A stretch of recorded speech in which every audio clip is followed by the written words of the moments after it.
네, 오늘도 말씀 묵상의 자리로 나오신 우리 성도님들을 주님의 이름으로 환영하고 축복합니다. 오늘 우리에게 주신 하나님의 말씀은 요한복음 4장 43절부터 54절까지의 말씀입니다. 이틀 뒤에 예수께서는 거기를 떠나서 갈릴리로 가셨다.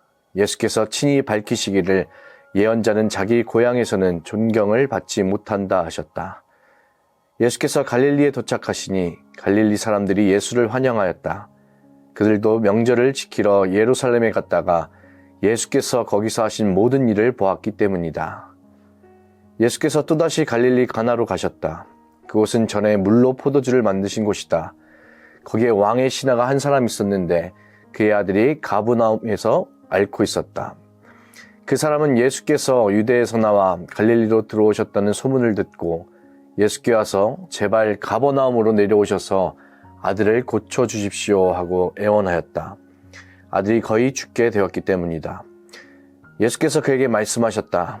너희는 표징이나 기이한 일들을 보지 않고는 결코 믿으려고 하지 않는다. 그 신하가 예수께 간청하였다. 선생님, 내 아이가 죽기 전에 내려와 주십시오. 예수께서 말씀하셨다. 돌아가거라, 내 아들이 살 것이다. 그는 예수께서 자기에게 하신 말씀을 믿고 떠나갔다.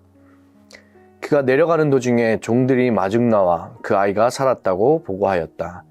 그가 종들에게 아이가 낫게 된 때를 물어보니 어제 오후 1시에 열기가 떨어졌습니다 하고 종들이 대답하였다. 아이 아버지는 그때가 예수께서 그에게 내 아들이 살 것이다 하고 말씀하신 바로 그 시각인 것을 알았다. 그래서 그와 그의 온 집안이 함께 예수를 믿었다. 이것은 예수께서 유대에서 나와서 갈릴리로 돌아오신 뒤에 행하신 두 번째 표징이다. 아멘. 오늘 말씀을 보면 좀 이해하기 힘든 그런 모순이 발견되는데요. 우리가 한번 44절을 한번 보겠습니다. 예언자는 자기 고향에서는 존경을 받지 못한다라고 했습니다. 그런데 바로 45절을 보면 갈릴리 사람들이 예수를 환영하였다라고 하고 있어요. 이 말씀을 볼 때 굉장히 조금 난해하지 않으신가요? 예언자 또는 선지자는 고향에서 환영받지 못하고 또 존경받지 못한다고 했는데 예수님의 고향인 갈릴리에서는 예수님을 환영했다는 말이 좀 앞뒤가 맞지 않습니다. 그런데 이 말씀을 우리가 원어로 보면 한글 성경에는 잘 나오지 않는 부분이 있어요. 이 말씀을 원어로 직역해 보면 선지자가 고향에서는 높임을 받지 못한다 하셨다. 그래서 갈릴리에 이르셨을 때 갈릴리인들이 그를 영접했다라고 번역을 할 수가 있습니다. 이걸 풀어서 좀 얘기하면 예수님은 고향에서 환영받지 못한다고 하셨지만 그렇게 말씀하시고도 갈릴리로 들어가셨다. 그러나 갈릴리에 가셨을 때 사람들이 예수님을 영접했다라고 할 수가 있습니다. 마태, 마가, 누가복음에서 기록된 것처럼 예수님의 사역 초기에는 예수님을 영접하지 않았지만 나중에는 갈릴리 사람들이 예수님을 영접했을 것입니다. 고향에서는 선지자가 대접받지 못한다는 말이 있지만 그럼에도 예수님이 고향에 들어가신 이유는 예수님께서는 환영받고 또 대접받기 위해서 그곳에 간 것이 아니기 때문이죠. 예수님은 대접받기 위해서 이 땅에 오셨다면 고향에는 가지 않으셨을 겁니다. 예수님이 의인을 부르러 이 땅에 오셨다면 죄인에게는 가지 않으셨을 겁니다. 예수님께서 고난보다 영광을 위해서 또 십자가의 길이 아니라 영광의 자리에 있기를 원하셨다면 예수님께서는 이 땅에 오시지 않았을 것입니다. 예수님께서 갈릴리에 오시기 전에 사마리아에 들려서 그 사마리아 여인을 만나신 것도 이와 같은 경우라고 우리가 볼 수 있습니다. 사마리아 사람들을 다른 이방 종교에 빠져서 하나님을 섬기지 않을 거라고 판단하고 그 사람들은 그럴 가능성이 많다고 생각하고 예수님이 사마리아로 가지 않으셨다면 사마리아 여인을 통해 사마리아 사람들이 예수님을 영접하는 일은 없었을 것입니다. 그래서 예수님은 고향에서 선지자가 환영받지 못할 것이라는 그 말에도 고향으로 가셨고 또 그 결과 갈릴리 사람들이 예수님을 영접할 수 있었습니다. 오늘 본문에서 예수님이 갈릴리에서 하신 두 번째 표적에서도 이런 예수님의 이런 마음을 우리가 볼 수가 있습니다.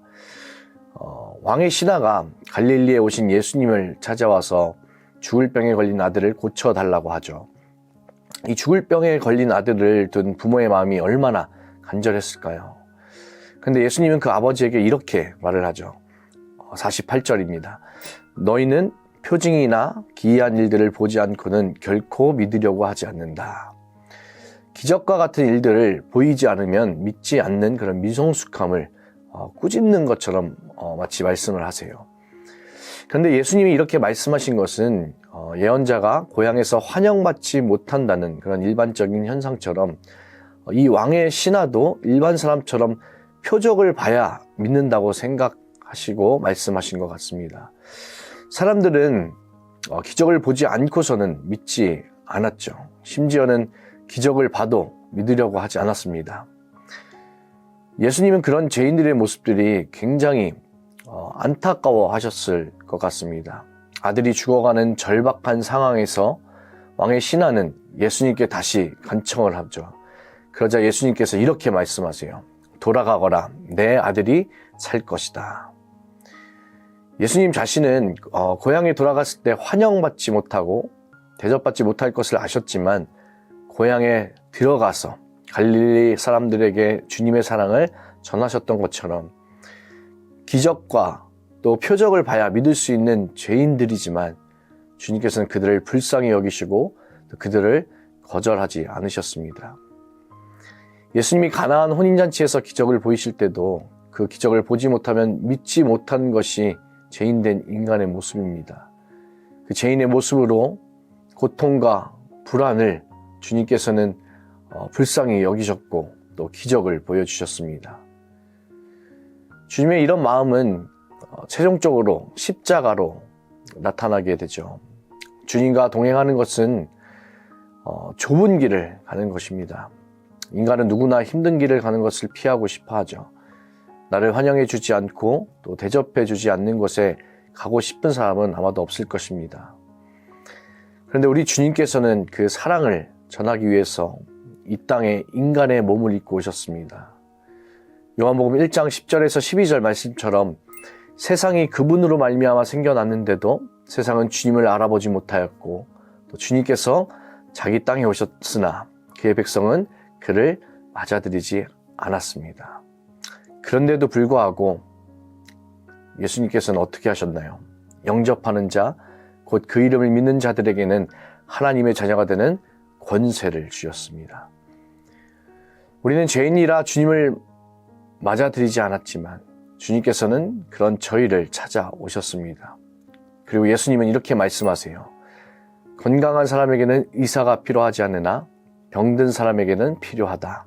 나는 의인을 부르러 온 것이 아니라 죄인을 불러서 회개시키러 왔다. 내 상황이 이렇게 비참하고 참담한데 나를 사랑하신 주님께서는 왜 나에게, 왜 우리 가족에게 이런 고통을 주시는지, 또는 주님께서 이런 어려운 전쟁과 같은 상황이 벌어지게 하시는지 가끔씩 우리의 마음이 어려울 때가 있습니다. 그런데 우리가 기억해야 할 것은 그래서 주님께서 오셨다는 사실입니다. 우리가 죄인이기 때문에 예수님께서 이 땅에 오셨습니다.